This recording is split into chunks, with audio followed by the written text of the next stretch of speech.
Spags, it's Monday. I already have one BBM3 draft under my belt, and I'm ready for another one. Pete, I didn't even do any shows today, and I've got 2 BBM drafts under my belt, and I'm ready to tack one more on because Best Ball Mania has swept the nation. It's going to sweep us one more time here as we draft a team live on the show. Will Drew Lock be included? You'll find out. We also got to talk about Jarvis Landry going to the Saints, and we're going to look at the NFL Week 1 odds, see if there's any early value now that the Lions and the schedule have settled in. So, Pete, let's hit that intro.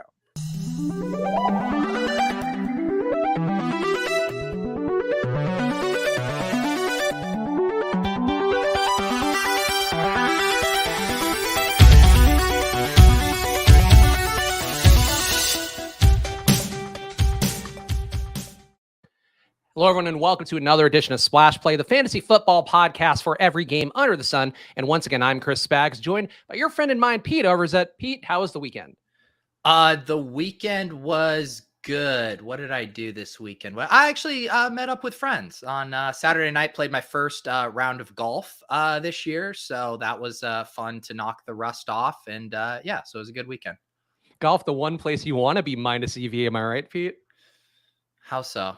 Because you want to get under. You want to get under. But expected value has nothing to do with being. Well, par is the expected value. You're getting negative expected value. Don't bastardize and ruin the term expected value. I'm literally working on a video with Dubner right now to clear the air on what expected value means, and you're setting us back.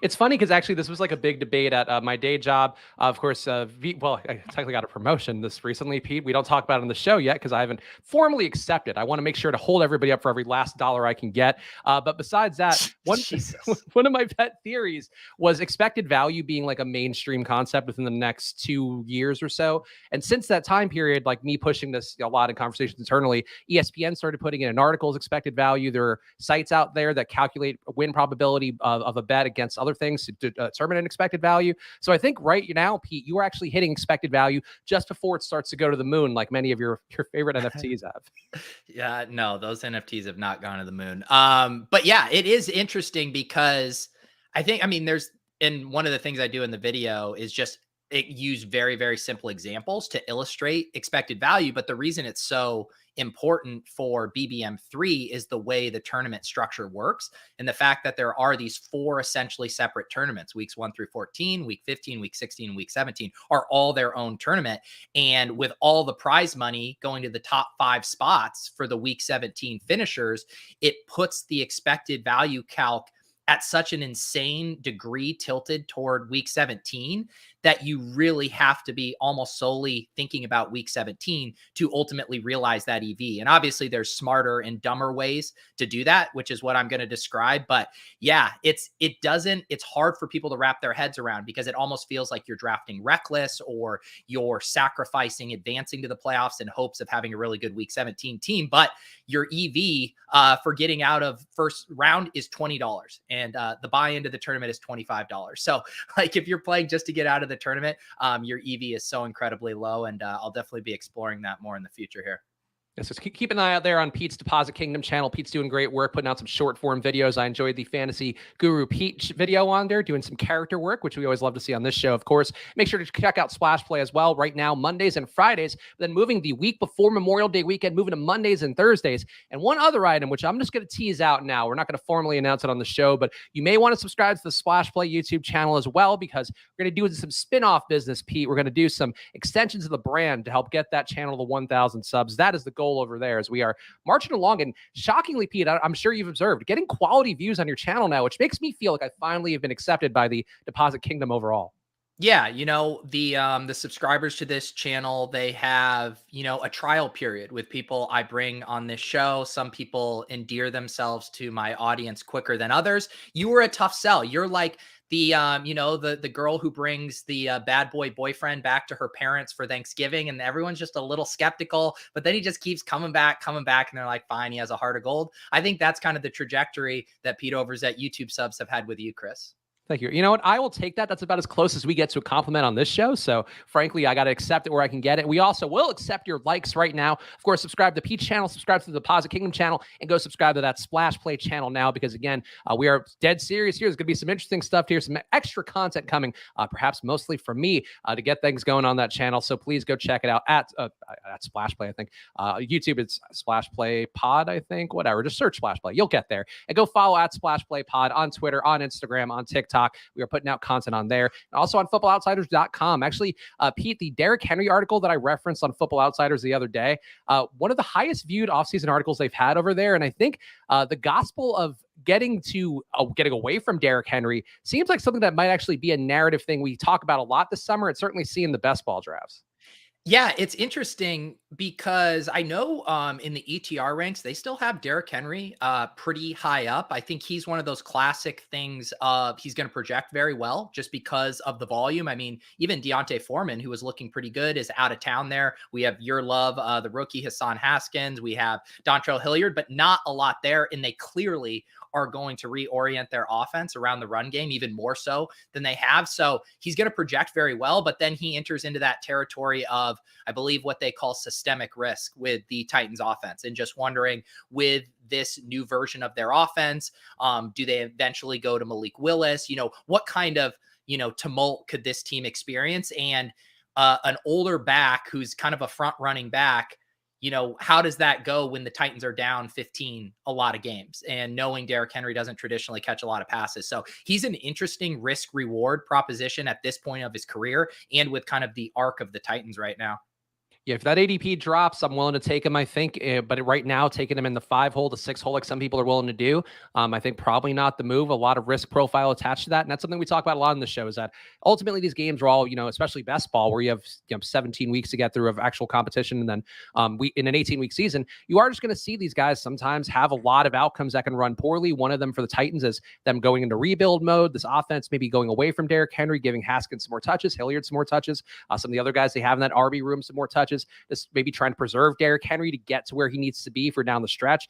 There's a lot of ways it can run bad for him. So I think the risk profile, probably not a great one. And check out the Football Outsiders article from Mike Tanier if you want to see more about the data there. In particular, the broken missed tackle rate that comes from Sports Info Solutions. That was a pretty interesting take about why just a lot of guys out there, including Derrick Henry, including Ezekiel Elliott, that might not be long for the world at running back this year. Some NFL news, Pete. We got Jarvis Landry on the thumbnail. He's signed with the Saints. I saw some interesting takes out there. I know Mike Clay over at ESPN was breaking down the target shares or expected target shares for all those guys. And it's kind of hard to imagine Michael Thomas and also Chris Olave and Jarvis Landry and Alvin Kamara getting the workloads there. It was in the Fantasy Life newsletter redesigned for your eyes as well on there. So go subscribe to that too.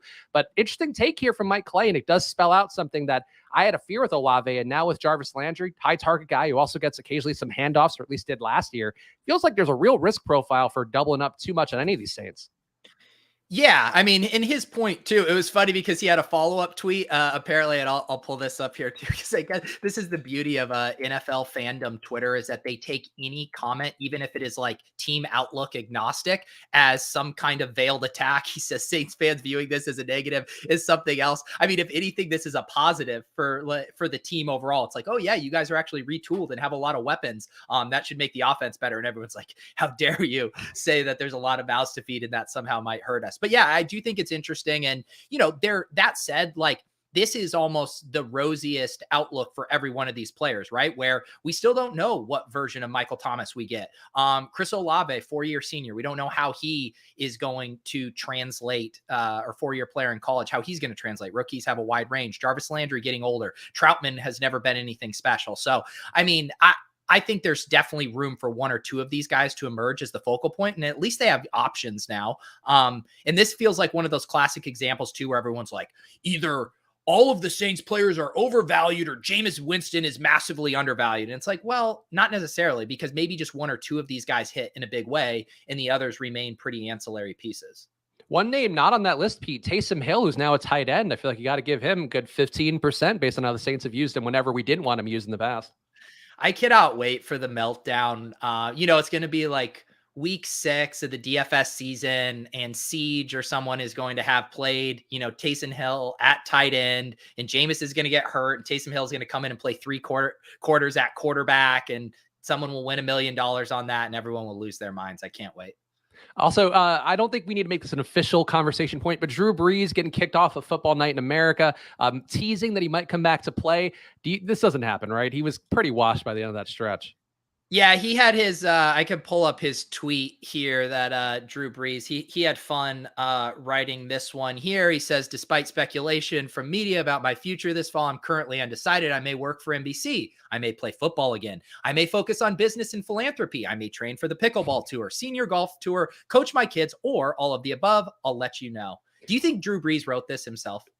That's more personality than he showed in 18 weeks of TV, that he was the driest of dry on there. And this is like not a witty tweet, like certainly needs to abide more by the rule of threes, Pete, that we try to look for in comedy. But like it's a witty, like it's a, timely reply. So no chance he wrote that. I bet that went through 5 different filters. Yeah, I was gonna say Tweetbot for iOS. Yeah, this was someone on his team being like, Drew, I have an idea for you to not appear as a robot for once. And it involves the word pickleball. Also, Gerard Evans, kudos to him, PFF Gerard over there, Yeah. quality reply guy with Jameis Photoshop. This is a pretty good Photoshop right there. It's too good of a Photoshop. Yeah, it's alarming. You remember the viral video of the little boy who like stole the car? He was like 12 and he's like, I like to do hood rat shit with my friends. That's what like the vibe I get from this one. Yeah, Jameis there looking as natural as he could possibly be. Other news item that Pete wanted to touch on. So I'm thinking I got the right quote, but you wanted to talk about the Byron Leftwich quote, right? For the Bucks backfield. Oh, sure. I didn't. There were a couple interesting things going on. There was that quote that was from the Athletic article, but then there was also Rachaad White sliding into a guy's DMs, taking umbrage, having been compared to Ronald Jones. Yeah, I'll pull that up on the screen. So I don't know who this guy, Aaron Shit, looks like he's a fantasy writer. But he got a DM that says, this what I'ma say. My boy sent me you comparing me to Ronald Jones. Don't ever disrespect me. 100. Me and Ronald Jones are in 2 different categories, and he is him and I'm me. Better check his stats. No other back out disc class lead his college team. I'm rushing and receiving like, bro, don't let me get started. Just stop disrespecting me. Thanks, pal. Prayers up. Wow, Ronald Jones needs to reply to this immediately. Can we get a mixtape from Ronald Jones to dispel the rumor that the insult? Pat Correa needs to jump into Rachaad White's DMs down to defend his boy. Yeah, no, he definitely does. I know Pat, maybe Pat will make his official statement on ship chasing this week, how he's handling this. But it's like, I like both of those guys, like Rachaad White and Ronald Jones right now at ADP. I really like both of them as picks, so I hate to see them fighting. It's also interesting, Chad here from who is pulling it up. Bullock saying he's like Kevin Durant without the burner. This is a question I would have for you, Pete. Like, do you respect Rachaad White just going out there, maybe just searching his name, Twitter searching out there and replying to guys? Because part of me thinks like, yeah, if you're a troll out there just fucking with dudes, like you kind of deserve to get clapped back time and time again. But I do feel like overall, like it's beneath you, and that's sort of where it does feel kind of like punching down. Yeah, I think, Denny Carter has the infamous tweet about how the players generally positionally tweet, like their tweet styles. And normally this is kind of like a more of a wide receiver level of pettiness, like we've seen from Michael Thomas, the vague cryptic tweets. Although maybe this is a new era of kind of aggro tweets. The chat wants me to show the follow-up here. So I think this guy, Aaron, replied back saying, hey, no, I was just hyping you up. And he says, oh, then I'm sorry. I understand you have to do a job just like me. I just take offense at being compared to guys that I think or believe don't take the game as serious as I do. Like I said, this is what I do. I love football to the death of me. It's my life. But thank you, my man. Sorry for coming at you like that. Double prayers up. I like him even more after that. And I think that he must be hearing something in that Bucks room about what Rojo is doing that is not the most favorable. That actually is a really good point, right? Where it's almost like you don't just come in and randomly have this fiery of a take against Ronald Jones. He's been hearing from the running backs coach, this is what Ronald Jones did wrong. This is what we need you to do. I like that take. Yeah, interesting little exchange there. And kudos to Rachaad White for backing down. I guess cooler heads prevailed there. We got to hit these NFL week 1 lines, but let's do it right now. So all the NFL schedule obviously came out last week. Week 1 lines had a weekend to sharpen up after coming out with that schedule release on Thursday night. So there might have been some market opportunities out there, Pete, but I think it's more interesting to look at just kind of what is settled in over the weekend. And I'm just going to go game by game, and we can do this real fast here to speed round through. But if you have any thoughts on some of these week 1 lines as we go through, we got Buffalo at the Rams. Buffalo 1-point dog here, 52-point over under in that game. Anything jump out for you? No, but give me the Bills there. Give me the Bills.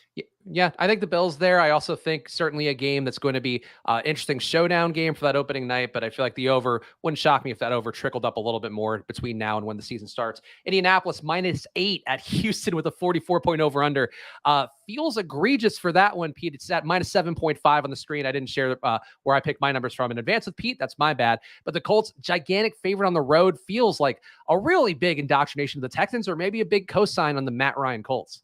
Yeah, division opener. We got the Davis Mills taking the second year leap theory. I don't know. I think give me Texans with the points right now. Yeah, I'm with you on that. I also got we got Saints here. I'll just read the screen. Saints -3.5 at the Falcons, Pete. And that one does look like it actually is going to be where's New Orleans? No, I should have stuck with my original approach. But any thoughts for that one, Pete? Saints and the Falcons, a match with the NFC South to kick off the season. No thoughts. I'm boycotting this one. I don't want to have a sweat in this game. Also, it's a 42-point over-under. That's where I was looking for, because remember that was pretty egregious. USFL tier over-under in that one. I might be inclined to take the over. Browns -3.5 at the Panthers, Pete. Any thoughts on that line for a lovely game? I'm sure 43.5-point over-under. Yeah, I mean, who's the quarterback? Who's quarterbacking the Browns? I mean, the rumor on Twitter now is that there's paths to Baker Mayfield potentially still being the week 1 starter if things head this way. I'll take the Panthers at home with the 3.5 points. Niners at Bears. Niners 6.5-point favorites on the road. That is a game with a 42-point over-under. I feel like that gives a little bit of a dousing to some of the stacks I got today, Bears stacks and Niners stacks. And I feel like with a low over-under like that one, maybe not a high expectation for either offense. Yeah, this 6.5-point favorites for Trey Lance here on the road, presumably. God, I hope. Yeah, give me. I mean, if we're getting a home team with 6.5 points against Trey Lance, who I have high hopes for, but this is a tough spot for him. Give me the Bears. Jacksonville getting 4 points at Washington, 44-point over under. I feel like that's one that I wouldn't mind having a little bit of action on taking the over. Just feel like two teams that could certainly have a little more offense going their way with the changes they made. But any thoughts at all for Jags Commanders, Pete? A marquee matchup in week 1. I'm also going to boycott this game. We can't be bothered with it. Eagles at Detroit. Eagles are 4-point favorites. They're going into Detroit, 46.5-point over under in this one. I think low-key potential for a shootout here. We're obviously going to talk week 1 DFS a lot more in the weeks and months to come, Pete, but I think already that one kind of screams maybe an interesting fantasy game in a way that people won't appreciate. Which one? Chiefs Cardinals? Eagles and Lions. Oh, Eagles Lions? Yeah, that could be fun. I mean, I'm just excited to see AJ Brown in an Eagles uniform. And this is also going to be our first indication of, are the Eagles going to play a little faster? Are they going to pass the ball a bit more now that AJ Brown is there? And the Lions, another team that we're expecting to kind of take an offensive leap this year with all the weaponry they've surrounded Goff with. So yeah, I'm excited about that one. Steelers, Bengals, DK is here showing it as a 6-point line. I got it at 6.5, but it does look like a game with a 44.5-point over under, which to me feels, Pete, like a pretty negative cosign on the Pittsburgh offense, what they're going to put out there. This feels like one that Cincinnati just carrying most of the weight for that over under. Yeah, these Steelers and Bengals games, I feel like historically are pretty gross. Kenny Pickett's first start, Bengals. Yeah, this line looks about right. I'd probably take the Bengals to cover here. Patriots and Dolphins are showing us the Dolphins -2.5. Interesting there for Miami. A lot of cosign on what they're doing so far. The over-under in this game looks like it's a 45-point over-under. I think there's another game, Pete, that people might sleep on because of the historical defensive archetypes of both teams. But a 45-point over-under, two teams that have really reshaped both their coaching staffs and also their player rosters. I feel like this game could also be a sneaky one for fantasy too.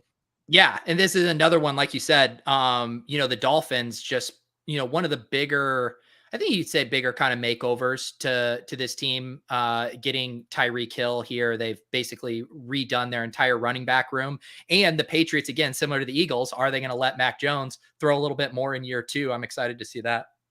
We also got the Ravens -4 at the Jets in a spot that the Jets expected to make some strides, 45-point over into this one. And I think this actually could be a more interesting game, Pete. I don't mind taking the Jets cover here. I'm reluctant to take any bet at this time of year, even though that could represent some closing line value. But I feel like overall, like this is a real proving ground to start the season for the Jets. And I'm intrigued by this one ending up with a spot where Zach Wilson actually shows that he's worth what, they've built around now this entire offseason with him.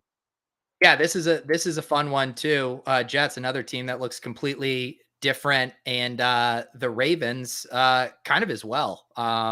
Man, this one I feel like This is one of those where it's like the Ravens might just be so good that even if the Jets are going to take a leap this year, that this might just be a really bad spot for them.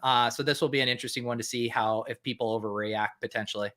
Chiefs -3 at Arizona. This one's got a 53-point over under, so that looks like a well-targeted fantasy game, as you might expect. Also one, Pete, where I feel like this could be the thing that everybody flocks towards for that week one chalk, and it ends up being a disappointing spot. And I don't know, that's kind of the vibe that I get here, but certainly really a marquee matchup with Mahomes and Murray, assuming that nothing weird happens in the offseason with Kyler. Yeah.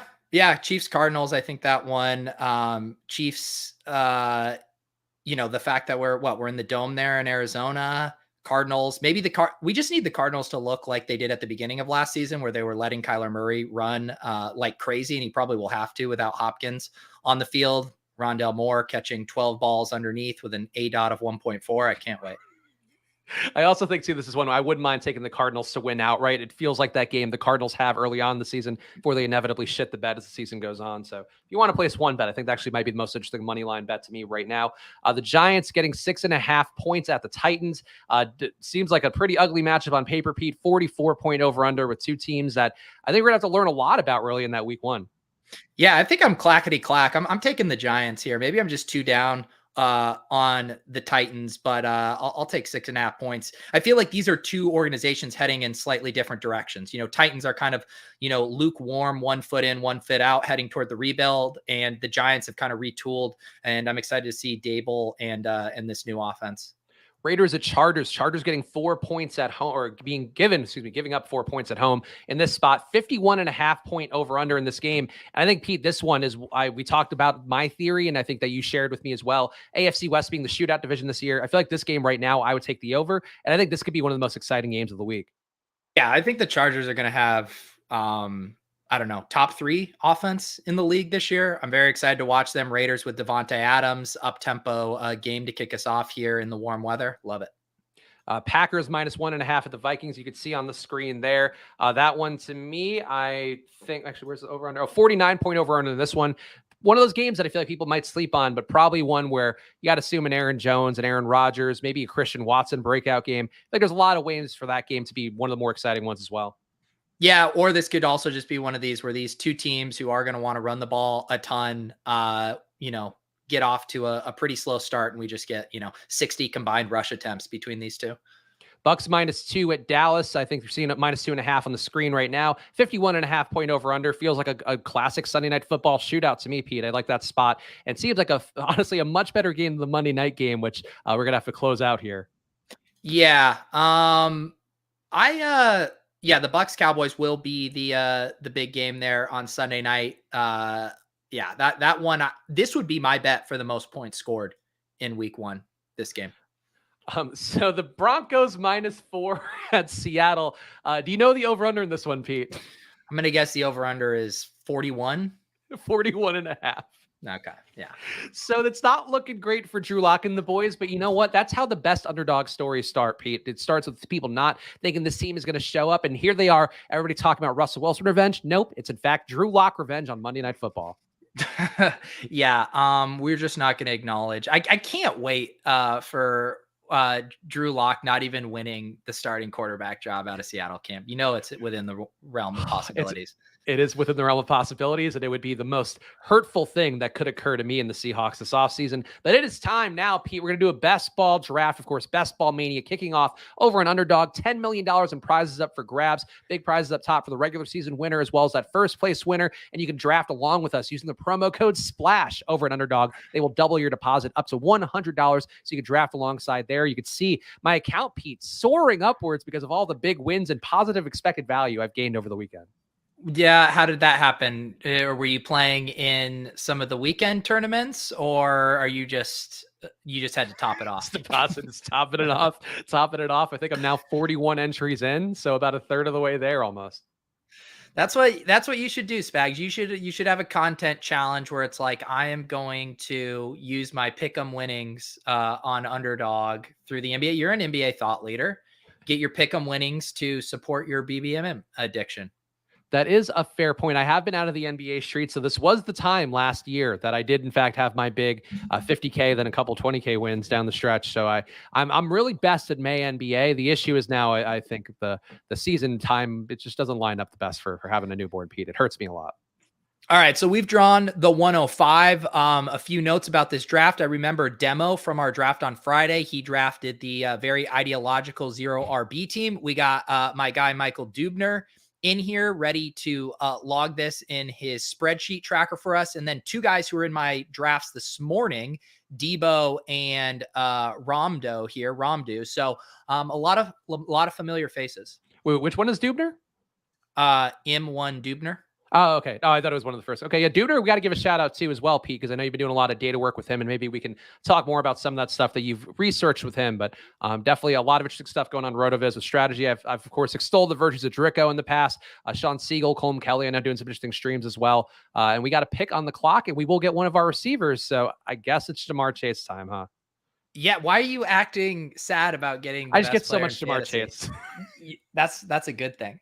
We should all it's be not so a bad lucky. Thing. I mean, I would say that this is a pretty settled top 5. Like this is my top 5 here. I mean, do you have anyone else different? You can order these how you want, but to me, there's a tier break after that. I would agree. I think to me, I'm usually going Taylor in the 101 just because I think you only get so many opportunities to get him. And I also have more than enough Nyheim Hines to justify it, as we've talked about in these streams. But that top 5 to me, like, I don't know what could possibly even happen to change that besides somebody getting injured. Yeah. Yeah, because we did have heading into this season, if we didn't have Devontae Adams change teams, if Tyreek Hill didn't change teams, I think, those guys would have been in the mix as well. I think that tier break definitely happened with both those guys getting a downgrade in quarterback. So, God, I'm fighting the bots here heavily today. Yeah, nakedhd.xyz. Even losers fuck girls with us is the spam chat here, which honestly aggressive marketing, but you can't fault it, I guess. At least they know their audience. And Demi pointing out in both Demi drafting alongside us and in the YouTube chat, CeeDee Lamb going at the 106 is a bold move and a strong commitment to 0 RB.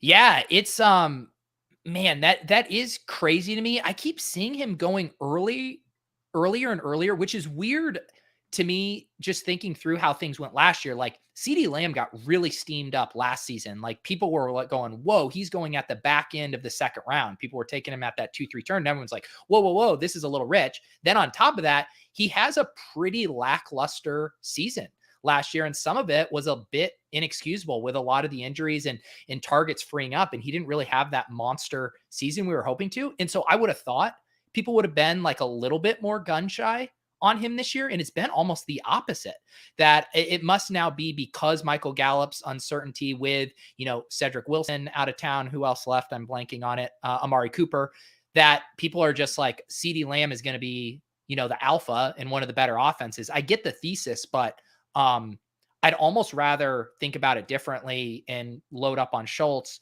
load up on Gallup, and not necessarily have to pay that price tag for him. Also getting Tolbert at like 150. Like I don't know that I trust Gallup coming back from the injury that, easily. It's not an easy injury to come back from. I like CeeDee Lamb more than some people. I know we got in the chat, I see it's Mookie saying I might have 0 CeeDee Lamb this year. He's going at the turn a lot. Like I'm getting a good amount of Debo and CD or one of the tight ends and CD. Like I have no issue with him. I just think he shouldn't be going, like he's not even close to Jefferson or Chase or Kupp in my mind. Yeah. He's not. And, someone mentioned Lamb over Diggs. Yeah, I'm definitely Diggs over Lamb. I'm Adams over Lamb. Debo over Lamb. We're back here on the clock. So I get so much Tyreek Hill. I've took Kamara. I know you took Kamara this morning too. I would go Swift, I guess. I love Swift. Yeah, let's do that. Yeah, and I know that there is a RotoViz article from Drico coming out that he was showing me some screenshots of some of the data I think he worked on with Michael Dubner, who's in this draft room. So I guess maybe we shouldn't use their strategy. I was talking about how the main thing, if you are a believer in Hayden Winks and how he's been pushing some of the anchor RBs and superhero RBs, well-branded concepts by Hayden, if nothing else. It's more about the second running back. And when you're taking that, I think was the results of that article that they did some research on. It's more like taking your second guy, round 6, round 7, round 8. So that's where I've been a little more comfortable this weekend, Pete, in addition to just not not going full zero RB, bro, trying to get some different looks. But you went ham on running backs in a way that I was not expecting on Best Ball Breakfast.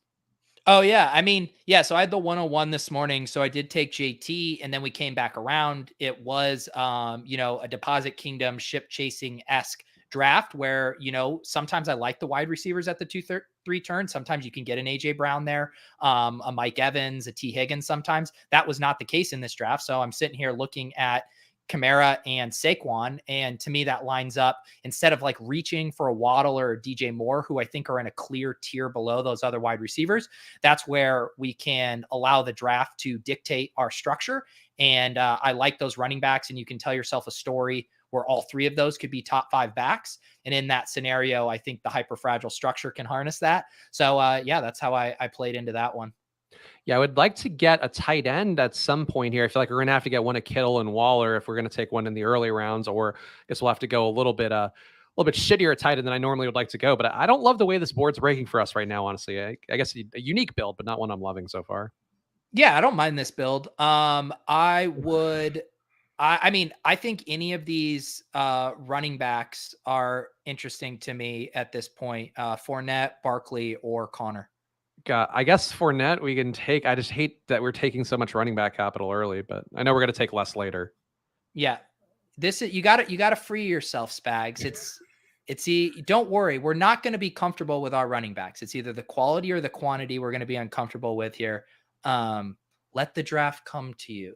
Let it come. It is worth reading now that quote from the article and the interview with Byron Leftwich real fast saying why it's tough to get Lenny off the field. He's a 3-down back. He's a smart guy, and he and Tom can play ball. They've been in these situations. That's why it's hard to really get him off the field because of what he brings and the connection him and Tom have. I think it's unique. It's not that we're forcing him on the field. It's because he's the best in what we're asking him to do.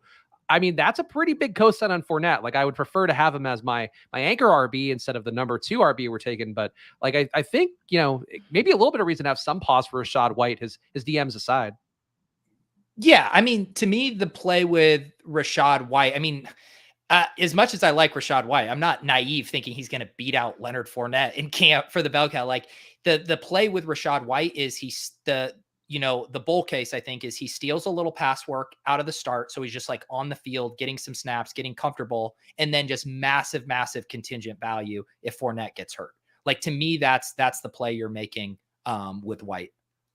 Yeah, I'm getting a lot of White, so I normally, I don't mind getting Fournette, as I've talked about on the show. Like, I do a lot of mental hedging where if they're just dudes I know I'm getting a ton of, I'll take the alternative outcome of what that looks like for this season whenever I can, basically. But I just hate having Swift and Fournette here. Like, we're going to get, I don't know, our wide receiver room is going to be much less quality than I would normally strive for. Spags, there are a lot of ways to skin a cat. I love that you've been radicalized by the Church of Zero RB, but this morning too, I had started with 3 running backs. I ended up getting to, did I get to 9 or 10? No, I got to 10 wide receivers, and I felt very cozy with my wide receiver firepower there. I don't know. I just feel like people in the chat pointing out too, GA saying Pete never pisses yellow anymore. You're only pissing green, apparently, which is just unhealthy. If you are pissing green, I'd recommend seeing a doctor immediately out there. But for you, Pete, I just feel like to see you, to watch Best Ball Breakfast and to tune in, and you're taking 3 running backs in the first 5 rounds. I just find it jarring based on everything that I have been taught personally by you. It's all sample size bias. I guarantee we could go through my my drafts, and I've done way more 0 RB and anchor RB drafts than I have hyper fragile. I think I've done maybe 3 of my 14 BBM3 drafts have been hyper fragile, and 2 of them have been on stream. So that is how it goes. So tell me, go ahead. No, I was just gonna say though, we talked about this on previous streams, but it really is like, you have these structures that are all part of the arsenal, and you let where you pick and what the room is doing dictate which structure is optimal for you in that draft slot and in that draft. And I think you really get in trouble when you set out to do specific things without considering where you are. So I love this spot here for either Waller or Kittle. I get so much of both guys that you can choose whichever of those 2, and I'm okay with it. Yeah, we can do Waller. So there was a draft I was doing, I think yesterday, where I had set up really clean Niners and Jet stacks, including Kittle. That's what's sparking this a little bit. and somebody took Trey Lance and Zach Wilson in front of me with no correlation at all, and with 7 running backs. And I could tell you, Pete, I'm not normally getting worked up over things at this point in my life. I don't get mad over best ball drafts. This guy was so fucking illogical that it really upset me, and it felt like a personal attack. What were you inferring that Zach Wilson went way ahead of ADP? He did, in fact, go ahead of ADP in that draft, yeah. Well, you said Lance and Zach Wilson, so I was like, was he taking these around the same spot? Because there's a pretty big gap between those ADPs. No, he was taking him ahead of ADP, but not like unreasonably so. It was just there was no reason to do it besides like you just really like these guys and you're drafting terribly. But it was Coach J something like if you see this guy in your draft room, just know he's a real wild card. That would be a good bit, Spags, is you put out like a best ball watch list and like notorious users and some of their like tendencies. Like this guy fucking loves drafting 5 quarterbacks. If you think you can wait on a stack, you can't when Jay Fresh is in your draft room. Honestly, I need to start screenshotting them more because I did screenshot the one guy that we talked about on Friday's show. A question from Steven here, which we might be able not to get to before our pick, but asking, can Pete say a little bit about what type of strategy he thinks benefits us in May draft? Should we target backups to try and recreate the brief Elysium of Darrell Henderson and Gus Edwards teams last year? How are you feeling about Steven's question? Yeah, let's do our pick here first. So just surveying the board, I think we could. I don't think we need to take a quarterback here. We definitely don't need to take a tight end. We're definitely good on running back. So I mean, we're definitely in wide receiver territory here. Do you have a preferred guy? I would go. Let's see. We don't have anybody crazily stacked up yet. I mean, I like Cortland Sutton in general. I like Allen Robinson where you're not getting Cooper Kupp. So either of those. I have not taken any Allen Robinson yet. Can we get a share here? Yeah.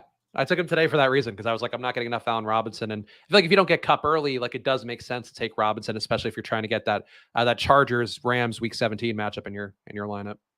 Yeah, he's like someone I guess I'm just neutral or indifferent on, which sometimes in these early drafts, meaning you're never selecting them. But I definitely want some exposure to Allen Robinson. I think there's lots of ways he pays off this ADP. Like if he gives you what Odell Beckham was giving you in that offense down the stretch, like that's going to pay off. And then you also have pretty big contingent upside if something were to happen to Cooper Kupp, then he could really turn into the alpha in this offense as well. So I think you definitely want to have some shares of Allen Robinson. Plus they have that juicy Week 17 game against the Chargers as well. But back to Steven's thing, I guess he's kind of posing the question on things that you would do differently earlier in the offseason versus later in the offseason. I mean, the biggest difference, right, is just the information we have. We're going to have so much more information as we get closer to the season. We're going to have a better feel for these depth charts. Players will have already gotten injured. We're just going to have way more that we know that gives us kind of confidence. So I think if anything, it makes me want to rely on structure even more.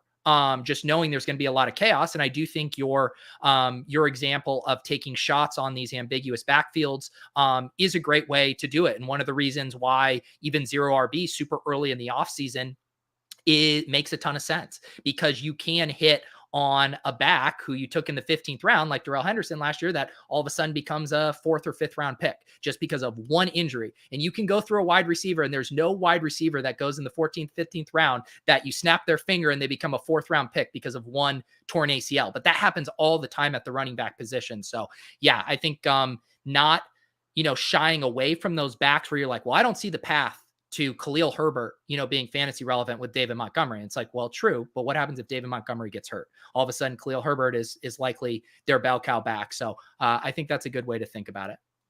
Also, Dubner here with a really clean zero RB build. He's not going to get Mahomes for that KC stack, it looks like, but that's a man who studies the data and what he's doing on the screen right in front of you if you are watching this stream live. Yeah, so we got two Chiefs, a Bengals, Dolphins, and Chargers there, and then getting that Higgins Burrow stack. Yeah, that looks pretty nice. Yeah, no Week 17 correlation, which is I think the one thing I would have expected for Doomer to bring to the table here, but sometimes it doesn't break that way, and you can't force it sometimes. All right, Spags. I'm looking here through our stuff. What are you feeling?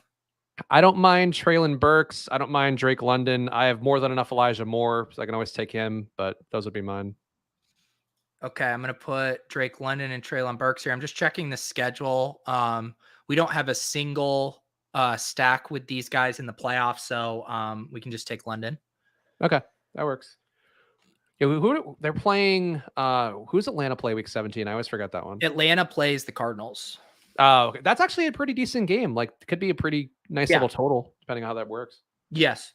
Yeah, it's been interesting. I've been scanning for our week 17 stacks to see if there's been any good tiebreakers or anything obvious, but we have not landed in a pocket of the draft that's kind of allowed that. I was gonna maybe float Josh Jacobs there just as our bet, or Eli Mitchell, because the 49ers play the Raiders in week 17. So that would have been a little mini correlation.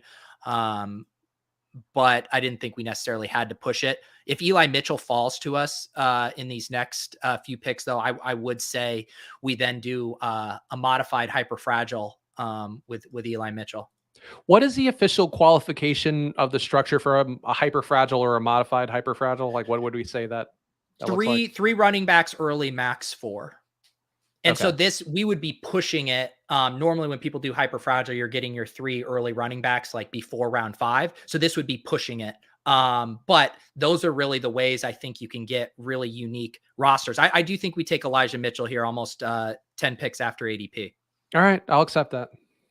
He's another guy where it's like, I mean, Fournette and Mitchell might be some of my least selected players in other drafts. We obviously get them both past ADP. I do like getting our little week 17 correlation with the 49ers and Waller.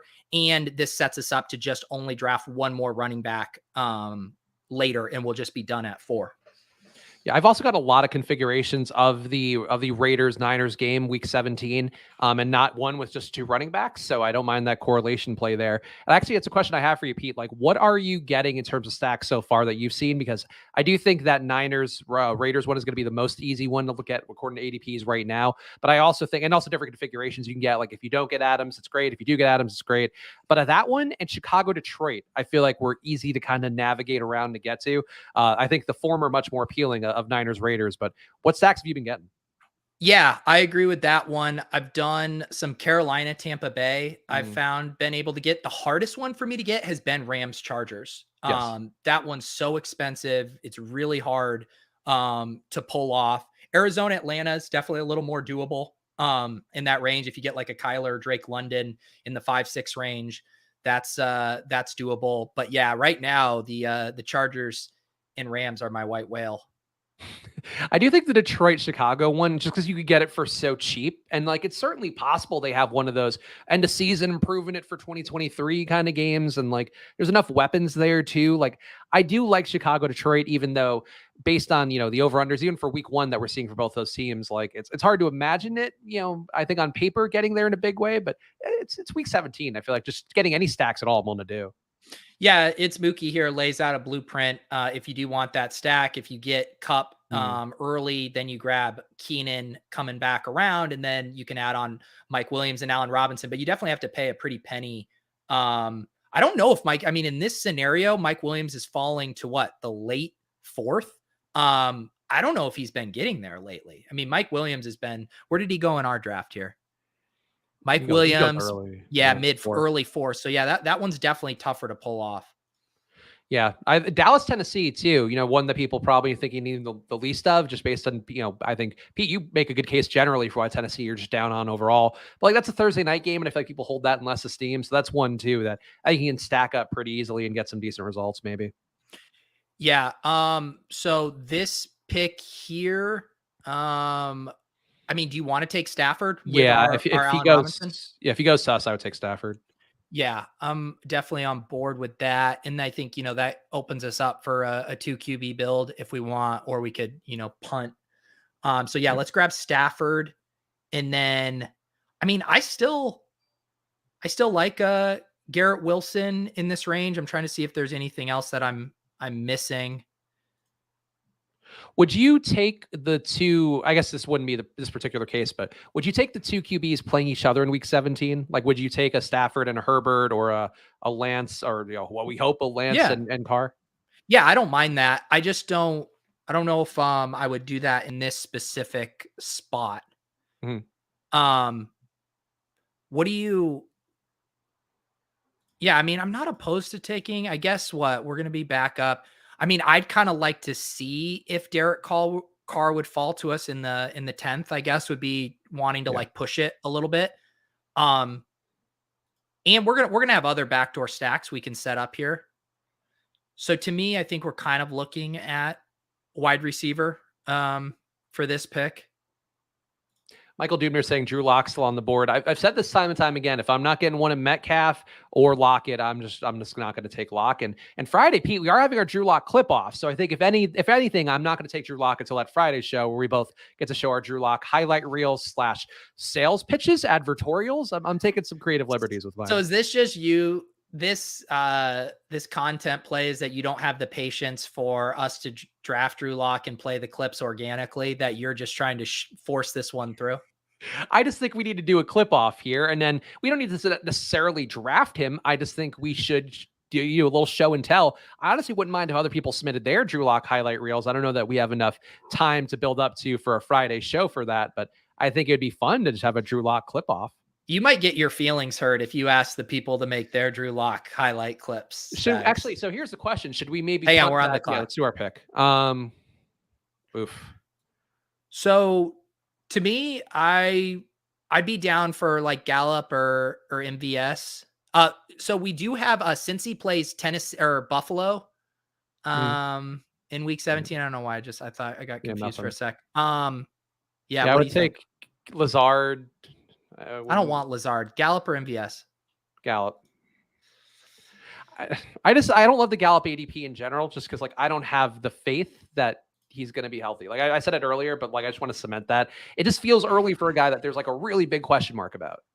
But 2 points on that. One, we're drafting as if we're right. And in the scenarios where Michael Gallup is healthy, he is, the number 2 and maybe even like the 1B in a really good offense. And on top of that, the health is less of a concern in this format. We're playing for Michael Gallup to be a hammer weeks 15 through 17. So I guess I don't quite have those concerns from this tournament perspective. All right. So here's my pitch. I think we do a Drew Lock clip off next Thursday. So the last show before, it's next Thursday. Yeah. Next Thursday is the last show before Memorial Day, before we switch to the Memorial Day schedule rather. So like then we can give away $100. Like we both chip in 50. We give the winner gets $100. But you and I are also submitting our Drew Lock highlight reels as part of this competition. Okay, I'm down. And max 1 minute. Even that's too long.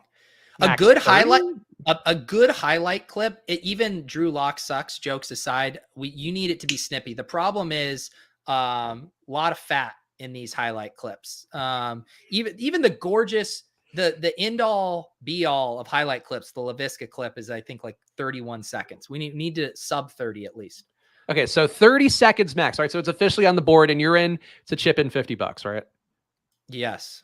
Okay. It's a tax write-off. We're going to have Pete last minute, but next Thursday then. So we'll punt it one more week. Pete and I will do our own versions of a Drew Lock highlight reel / clip, 30 seconds max for everyone here. And then bring your best Drew Lock highlight reel, mockumentary, whatever you want to do with that 30 seconds, play with the studio space. But, and then we could figure out, I guess you could email it to splashplaypod@gmail.com. That's one way to do it, or DM it to us, or get it on the Deposit Kingdom Discord. Find a way to get it to us, but we'll do that. That seems like a good way to close this out.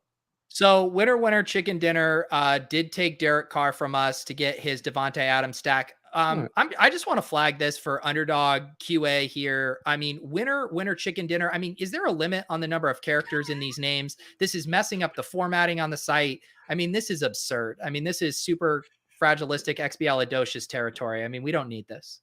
It does feel like it should wrap the text at a certain point. Like if that's long enough, you're just being greedy with the space you're taking up on my screen. There you go. We are pounding the table for wrap text on Underdog. Designers, Gamby, are you listening?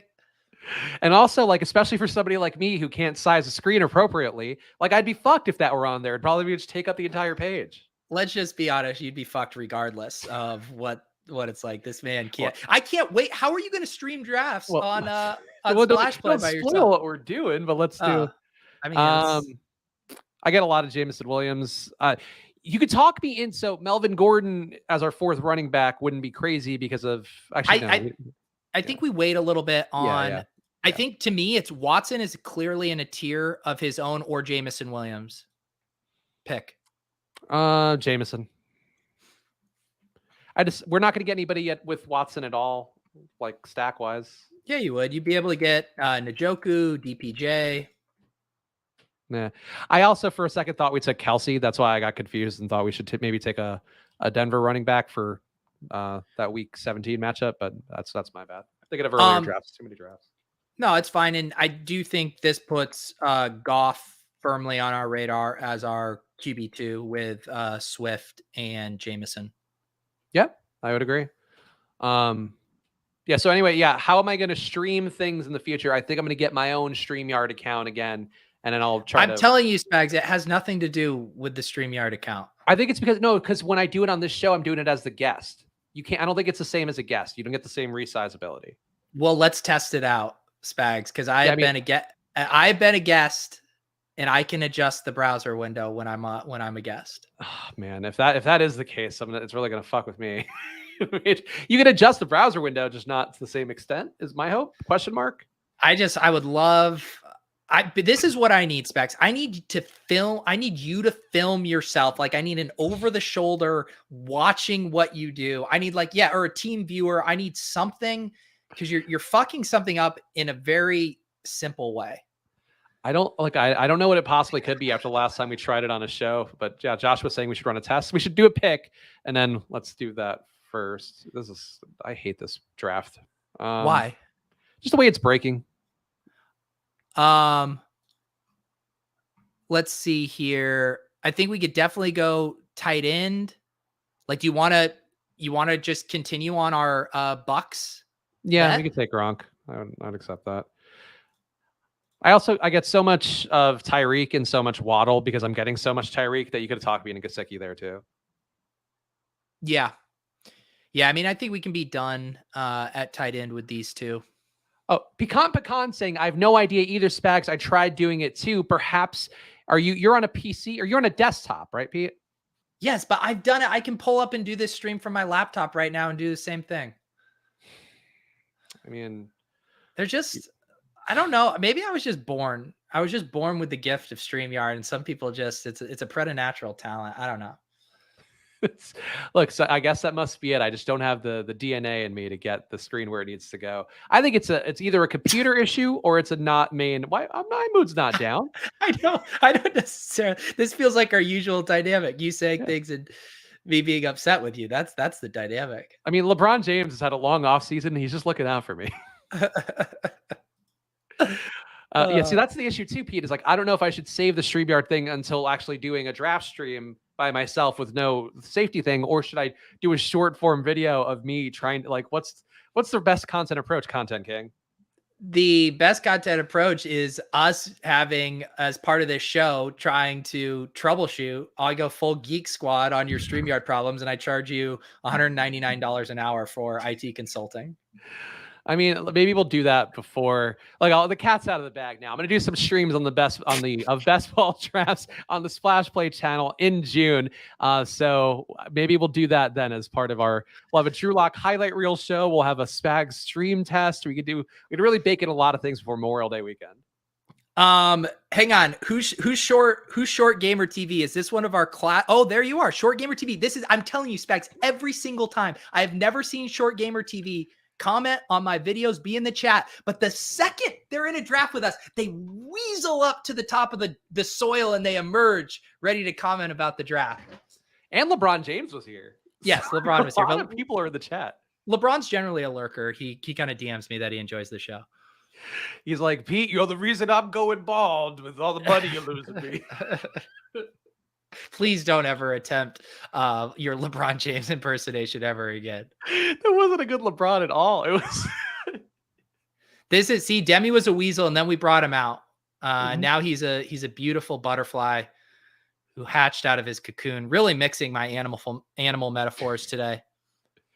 I wouldn't mind a Gooey Boonham as our second tight end. I'm just going to put that out now. I also wouldn't mind Devontae Parker. We already have a second tight end. Oh, that's right. We took Gronk. I mean, Gronk might be retired, so we might actually need. Do you want to grab Rojo as our fourth and final running back? To spite Leonard Fournette, I suppose we could. Yes. I mean, this is beautiful. Rashad White right now slamming down his keyboards.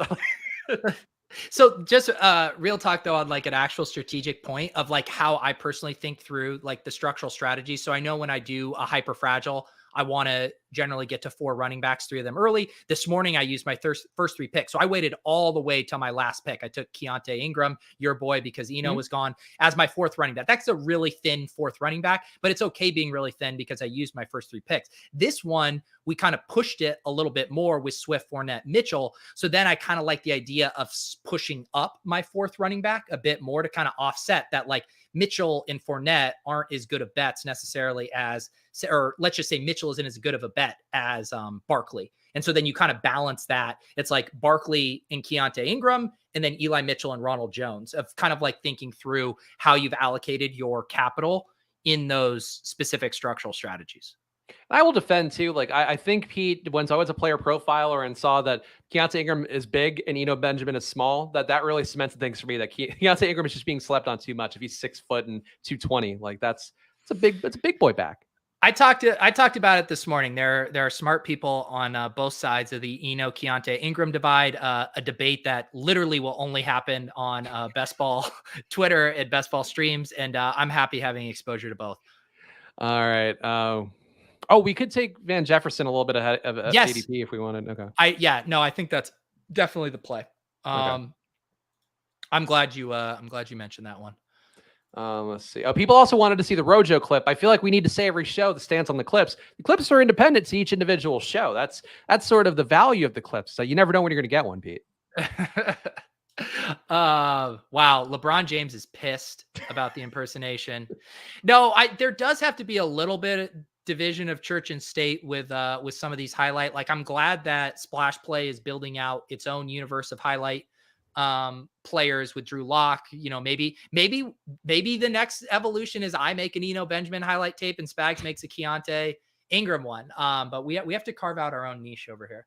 Yes, I think that was an important thing overall. Is that, especially for me, Pete and I are both content people. We care about the way this goes. Like, everything has to make sense. Like, we can't step on the randomizer. We can't step on ship chasing. We can't step on best ball breakfast. I have to do a best ball lunch instead. Like, there's a whole thing we got to figure out ecosystem. You don't want to stream concurrently against me? you and your fucking 2-inch wide draft board. Well, it was more to support you. I'm not trying to compete against your streams, not for the audience, but for like why divide and conquer, Pete? That's the question. Short Gamer is a Spags head. There we go. There you go. He used promo code Spags when he entered this channel. Look, Short Gamer, I've always been a defender of both short men and gamers, and I support all parts of that. And we got a Texans Avi here, Short Gamer TV. I bet this guy's the world's biggest Brandon Cooks fan. I was trying to take Brandon Cooks today and got scooped because I got Etienne and I was like, I get like a little week 17 mini correlation, and there we go. Yeah, it hurt. It does hurt. Mathology asking, have I followed Natalie Newman yet? I don't even know who that is. That's how far Mathology is lapping me on. This is the part of the show where Mathology gets all horned up and sends Spags down some smut rabbit hole. Is this Drew Lock's significant other? Is that what I'm seeing? Spags. Mathology, will you not throw my co-host on a horn dog detour here? Oh, no. So here's a little insight into my world. I go to Natalie Newman's page. Her Instagram handle, Natalie N. Newman, is the Instagram handle if you want to go along. And it turns out, Pete, she has 170,000 followers, is Drew Lock's significant other, and also rather busty. And she's followed by 2 guys who I similarly run into who follow similar handles. Fairly busty, and you have a cohort of Instagram bros that you guys all follow these accounts. Sometimes you just go to a profile and you see. You should pull up Natalie N. Newman's page after this. I think we might sell some more Drew Lock stock. No, I wanted Josh Palmer for our Week 17 Chargers bring back. Gonna have to get Gerald Everett. I was gonna say we might have to turn this into a 3 tight end build. Mm-hmm. What other wide receiver options do we have right now? We could get Higbee if you wanted. All right, got tight end. I don't mind Watkins. I don't mind Tolbert. Oh, we got Gallup already. How about Hamler? Hamler's okay, buddy. All right. Ugh. The Rams play the Broncos in week 16. So Hamler will get us there. That's the thesis. I don't think I could post a link in your chat, but copy paste it for yourselves. There you go. Copy paste what for yourselves? Everyone's sharing links. Terrell Davis saying, put Busty trapped in the title. Nez saying, who had quote unquote Busty on their bingo cards. You got to find a classy way to talk about this stuff, guys. I don't know what to tell you. I'm not pulling this up on stream. I just looked at that. I'm not. This is just pure smut. Mathology. You guys are married. Spags, you're a father. She's got a great handle. A great Instagram handle. I have to choose my words carefully because you're making me feel ashamed. Yeah, when we said this is the new version of robust RB is not what I had hoped for. Robusty RBs. Spags' preferred strategy. Spags and Mythology present Robusty RB. They'll pull up. This is your show. You and Mythology stream and get a new. You don't sully my good name on the Splash Play channel. You guys can stream it, and your bit is after drafting every player, you look up one of their busty wives or girlfriends, and you guys all rub each other's meat and just get all lubed up. You're the one who went over the top there. I'm using classy word choices, and you're saying rub each other's meat and get all lubed up. Here I am trying to talk about EV and bending structural drafting strategies to win a tournament, and you guys just want to look at tits. I mean, what are we doing? Anyway, Natalie N. Newman, if you want to... No, don't. Why are you plugging her account? Like, you so reflexively start plugging shit. It's just ridiculous. I just want people to be able to follow along. you Natalie Newman, actually a great follow. You know, I actually would like to see her post more on her stories, but her posts are total bangers. But I think it's also like if Drew Lock is really good, we'll go like, well, that's why. And if Drew Lock is really bad, we'll be like, well, I guess that's why. He's just too distracted. Goodness. All right, we are back up here. Higby's just taunting us at this point. Higby? Yeah, you're right. Do you want to just rock it at triple? Yeah, I think so. I mean, we can still get Everett later, but Higby makes the most sense probably. Well, we're not doing. Yeah, we're not going to do 4. We can. Yeah. I think we can do 3 with Gronk. This isn't the best use of draft capital, but whatever. So on this, so we have 3 more picks left. One is definitely going to be a QB, and then 2 wide receivers. I think that's fine. So we'll be a 2-4-9-3 build. Matt, see now, I'm just getting ganged up on Matt saying, wait, just logged in. Did Spags figure out the draft board size? No, that's in fact Pete producing once again on my account. Have no fear. Yeah, I mean, can you imagine in Spags' world? Let me show you. This is what Spags. Hang on, I'm going to show you what Spags' world wants. Hang on. You guys, I'm going to give you guys a preview of what it's going to look like when you guys tune in to Spags' solo streams. It's going to be like this. So, yeah, we're on the clock here. And did you guys check out Natalie Newman here? Oh, looks like we're back on the clock. Yeah, who do you like here? Hang on one sec. Did you guys see this one? Spags, can you adjust the window? No, but can you see that there? There you go. Oh, yeah, we are 14 picks away. But real quick, just to check back in on Natalie Newman. Actually, this window's way too big. There we go. Just got to leave you guys wanting more. I just want you to be able to see a sliver. Natalie Newman.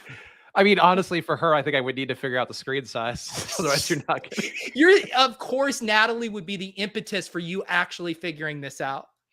I mean, look, you can't fit it all on screen. You don't want to. Oh, like, no.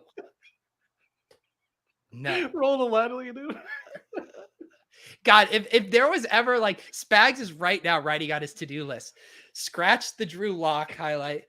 I mean, I thought you were past this. I thought this was all in your rearview mirror from your Barstool days. Even when you were writing your smut posts on Osimo, I thought you were reformed, but you're relapsing.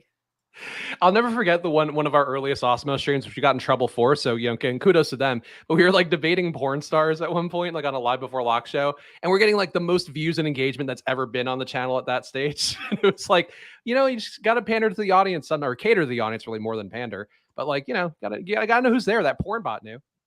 Yeah. Yeah, I'm sure. What a fun. Hey, if you're watching, by the way, subscribe to the Peach channel, subscribe to the Splash Play channel. We're doing lots of great content on both, and different varieties here, different shows for everybody, family friendly streams, somewhere in between. It's I'd say different strokes for different folks, but it seems like all the same strokes for you guys today. I think the chat's firmly on my side, if we're being honest. Oh, I know, and firmly is the operative word. We're gonna take Jared Goff here. Okay, that works. Fun stream. And this is one too, where the clip's going to be real selective about it's going to be one of us talking about hyper fragile RB strategy. None of this will be making the clips. I can say that. Yeah, this is my thought, Matt. Lone Spags may get insta banned from YouTube. Like, I'm the one. I have to reel Spags in. Just imagine this guy, him and Mathology, doing a 2-man stream.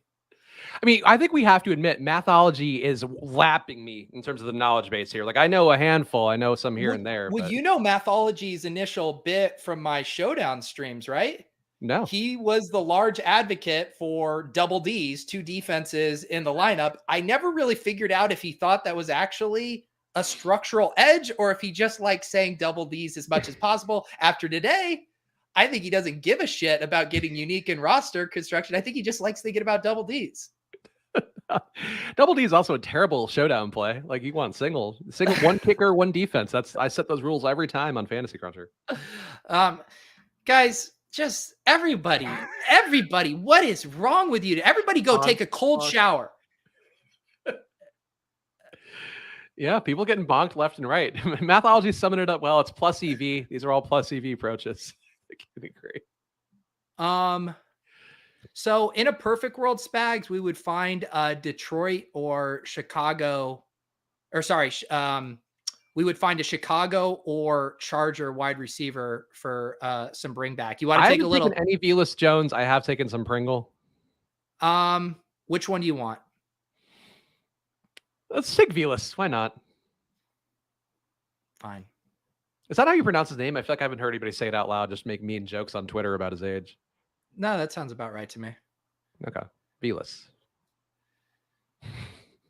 You got, I mean, the chat is just a wasteland right now. Normally you guys are smart, you're funny, and today Spags brought you down to his level.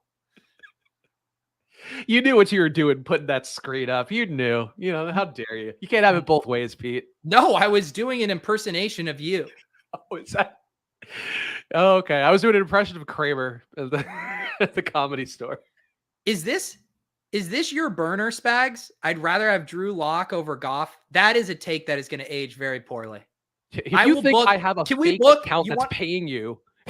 Do you want to do $100 Jared Goff versus Drew Lock? I know I'm pimping you into taking on this take. No, okay, I'm okay on that one. I don't need to take every bet. That's the conviction. The chat. Why are we interrupting this Natalie Newman stream with an underdog draft? It's a good point. People came for different purposes, Pete. Yeah, and a lot of people are going to leave for one reason. Anyway, great build. I think we got. Yeah, both us and Natalie Newman. Great builds.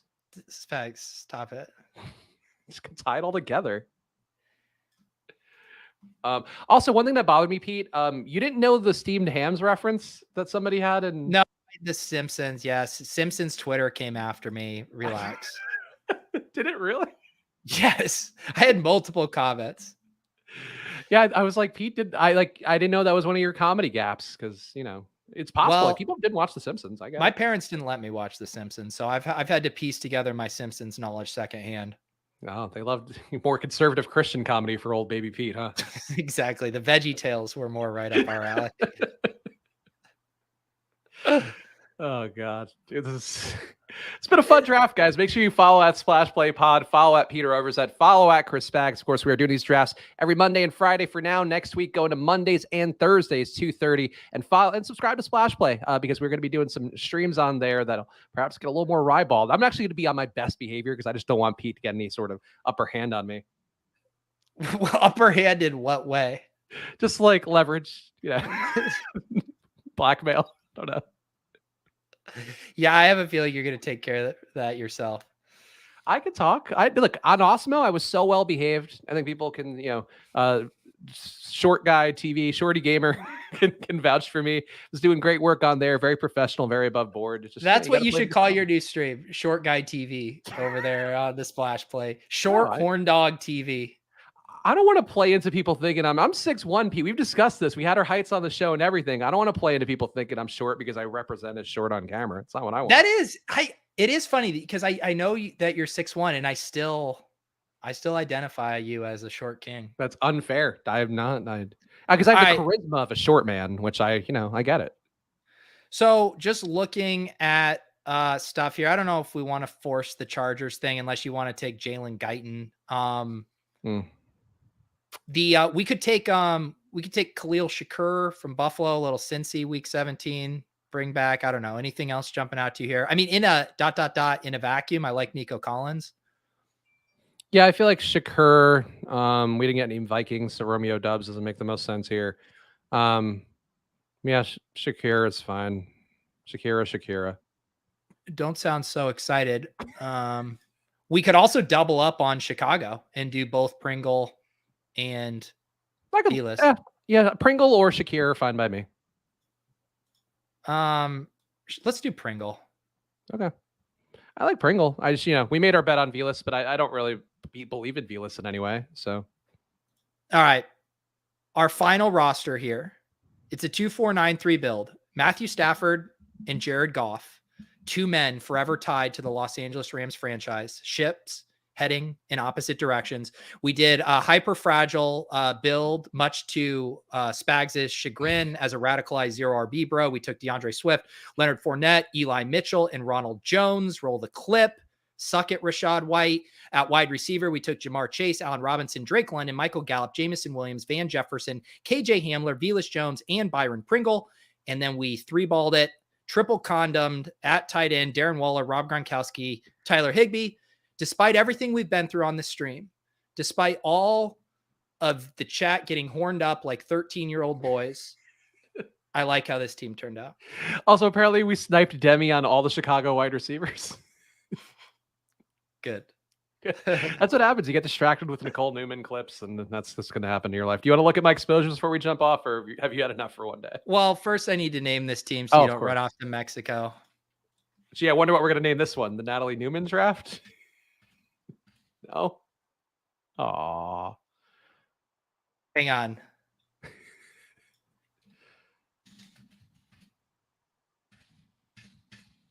All right, so one where Spags got horny. I think Mathology got horny would be more appropriate, but you led the charge. I mean, you took his bait. He perfectly, I feel like he times it too. Like it always comes at about the 40-minute mark of the show where he asks you if you've checked out.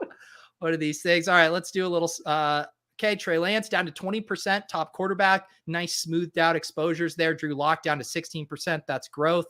Running back, this is a 0 RB, bro. True and true. Haven't seen much of a change here. Wide receiver, okay, you are still pounding the Tyreek Hill button there. Elijah Moore, Metcalf, Osborne. Interesting up there to have Osborne at 20%. I didn't know that one. Surprise to me. Wow. The man loves his Osborne. And Kyle Pitts, Noah Fant, Waller, Kittle, Kelsey, Goddard. A radicalized elite tight end, bro. Can't complain with these either. You've really smoothed out your exposures in a way that makes it harder for me to make fun of you. Thank you. That was the goal, really, was to make this a fun bit where, oh, Spags is incompetent. And then the payoff is like, no, in fact, he won $2 million that year. Trust me. Everyone thinking you're incompetent will come when you try to do your own solo stream. Unfair, Pete, but I will follow you at Peter Overzet, as well as following this show at Splash Play Pod. And I guess I'm already following myself at Chris Spags, so we got that going for us. Subscribe to the Pete's channel, subscribe to the Splash Play channel, subscribe to the Deposit Kingdom channel as well, so you can get some of the short form clips that Pete is painstakingly putting out for all of you guys. Get your Drew Lock clips going as well. Next Thursday at 2:30, we will be doing the Drew Lock competition where you can win $100 of mine and Pete's money. Though I do think, Pete, if we win that competition, like if I make a really good Natalie Newman clip, I get the $100, I think is the way that goes. There will be no Natalie Newman clips on this channel. This channel has integrity, and occasionally my mom tunes in. Fair enough. So bring your PG rated Drew Lock clips next Thursday and send it into us somehow. Social media, the Deposit Kingdom Discord, whatever you want to do. We'll get it to us somehow. Splashplaypod@gmail. If you need to know how to send the clip, you can reach out to us and I will tell you. We'll be back on Friday for that's our last Friday stream for a little bit.